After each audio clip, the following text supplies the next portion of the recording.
ఇవాళ రేపు ఎవరిని నమ్మాలనో ఎవరిని నమ్మద్దో అర్థమైతే లేదు. మరీ ముఖ్యంగా భార్యను భర్త చంపుడు, భర్తను భార్య చంపుడు.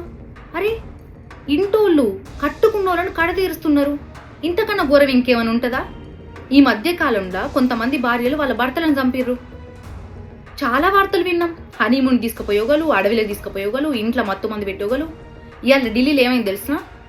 కరణ్ దేవ్ అని ఒక ఆయనే ఉన్నాడట. మంచిగా హ్యాపీగా లైఫ్ లీడ్ చేస్తున్నారట. ఆయన ఏజ్ 36 years.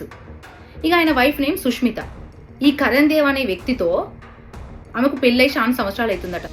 ఏమైందో ఏమో, కట్టుకున్న భార్యే భర్తకు కజిన్ అయినటువంటి రాహుల్తో పరిచయం పెంచుకొని అది ఇంకో దానికి దారి తీసి రాహుల్ కోసము కట్టుకున్న భర్త కరణ్ దేవును చంపేసిందట సుష్మిత. అన్నంలా 15 నిద్ర మాత్రలు కల్పించిందట ప్రాణం పోవాలని. తీరా చూసినాక ఆయన ప్రాణం పోలేదట. వెంటనే రాహుల్కి ఇన్స్టాగ్రామ్ లో మెసేజ్ పెట్టిందట ఆయన ప్రాణం పోలేదని.